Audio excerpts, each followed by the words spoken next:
You know, when I was removed from office, the people who removed me were laughing that Rigathi has been removed and his supporters are saying nothing. It is me who told them say nothing. Ukikasilika, unyamaze, uimbe. Just sing.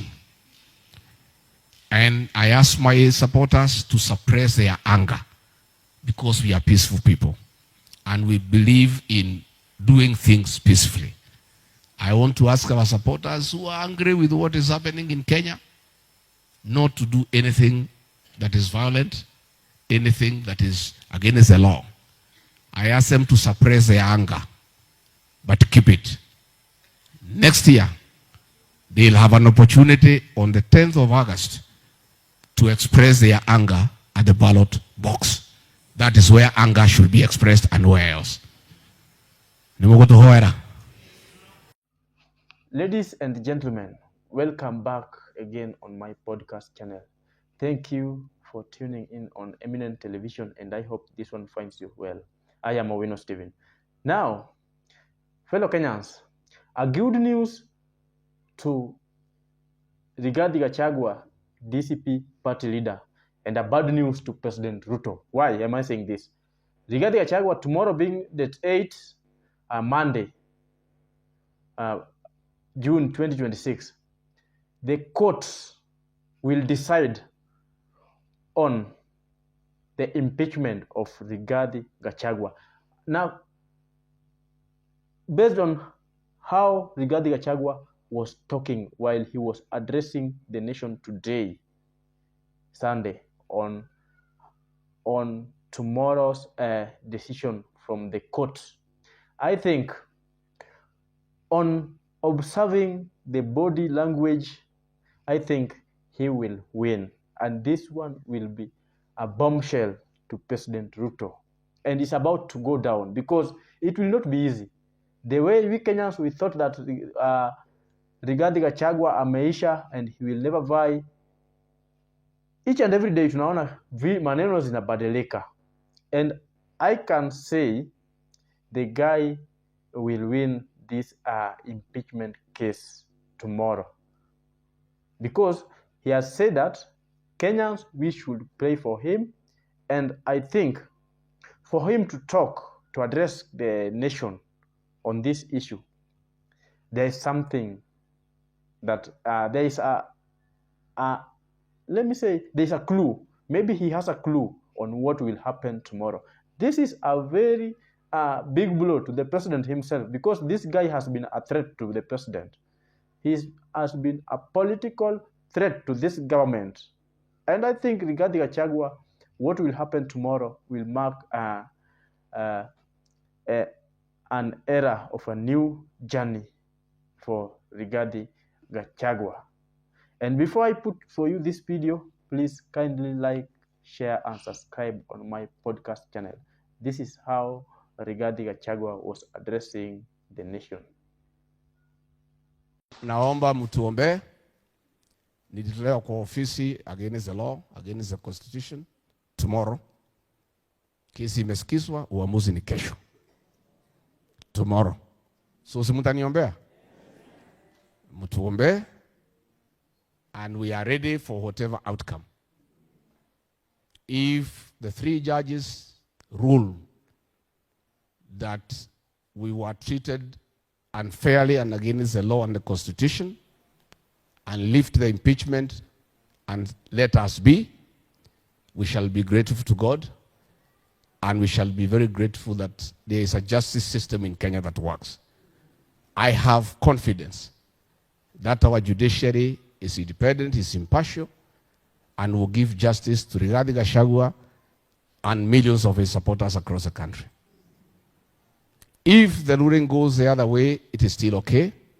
We'll still have an opportunity to go to the Court of Appeal and follow the legal remedies that has been provided by the Constitution. I want to urge my supporters across the country, irrespective of the outcome, to remain calm and peaceful. Rigathi Gachagua is a very peaceful person, and I want to ask our supporters to be peaceful and calm. You know, when I was removed from office, the people who removed me were laughing that Rigathi has been removed and his supporters are saying nothing. It is me who told them say nothing. Ukikasilika, unyamaze, uimbe. Just sing. And I ask my supporters to suppress their anger because we are peaceful people and we believe in doing things peacefully. I want to ask our supporters who are angry with what is happening in Kenya not to do anything that is violent, anything that is against the law. I ask them to suppress their anger, but keep it. Next year, they'll have an opportunity on the 10th of August to express their anger at the ballot box. That is where anger should be expressed and nowhere else. If we win, we thank God. If we don't, we still thank God for his mercy and his greatness. This country is bigger than any one of us, and we need a peaceful country, and life must go on irrespective of injustices that has been meted against many people, irrespective of the suffering that Kenyans are undergoing. Tuombe Mungu atatusaidia, tuvumilie, iko shida ya healthcare, ya masomo, insecurity, tuvumilie. Mungu atatuonekania na mambo yetu itakuwa sawa sawa. Yes, it's like that. Now, this one, I think this message itself, imefanya the president himself akapanic. And he has given a majority of us hope. Sisi watu wenye tunaimba one-term narrative and those people who are fed up with President Ruto. And I can say, Rigathi Gachagua has been following this thing of late. He has been attending this court session.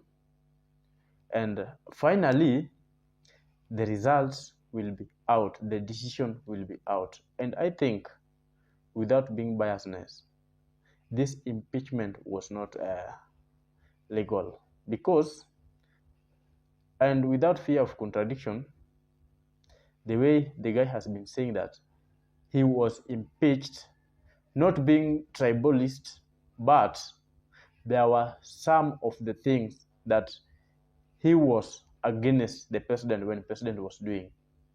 When they got into the office, the president changed his mind against him, and they were doing things according to how the president wants, but not how the normal Kenyans who voted them in were requesting. And this is the reason why Rigathi Gachagua had to be impeached by the president. And that's how Rigathi Gachagua has been saying. Yes, yes, we can say that Rigathi Gachagua has been talking of Mount Kenya recently.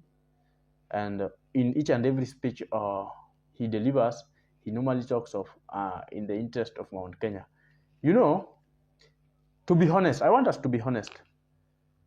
Hata sisi tukitoka nyumbani tumekuja Nairobi kutafuta, ama umeenda whichever the place umeenda kutafuta, the first thing unaangalianga wapi? Lazima uangalie home mali umetoka. Hata tukiachana na home, ukitoka kwa nyumba yako umeenda kutafuta, what you always think ni nyumba yako. You don't think of the others before you. First, the place that you are coming from, they must be satisfied, they must be contented, ndio sasa ujitokeze nje. Now, I know some of people will disagree with me, but to be honest, that is how it is. So sometimes I do say that this issue of Rigathi Gachagua is just trying to protect the people of Mount Kenya. Yes, but he should always talk kwa niaba ya watu wa Kenya wote. Hapo ndio some people who wanadefine yeye that the guy is mainly focused in Mount Kenya. But I think he is going to rectify on that, because you can't tell me, you know, yeye pia ni binadamu na anakuanga na simu, of course. Akiingia pale online anaona venye watu wanampiga na hiyo story yake ya kuongea about Mount Kenya. But I know he is going to change on that. And this is a good news to Rigathi Gachagua. So we don't know. Let's wait and see what the president will do again, in case tomorrow the court decides that Rigathi Gachagua amepita hiyo impeachment case and he is free to vie for the president come 2027 and maybe the other years coming in the presidential race. And with this new message regarding Achagua, because you know very well that majority of people are now waiting for the way forward from you after the decision, and you have said very well that if the decision doesn't favor you, you will still work with people, Kenyan people, and you will support the guy mwenye unaona amekuwa amekomaa na anaweza hangaisha President Ruto and maybe anaweza overthrow President Ruto. That is my stake for today, as we are waiting for tomorrow's decision from the Supreme Court. For those people who are encountering on this channel for the first time, please kindly like, share, and subscribe on my YouTube channel. Thank you.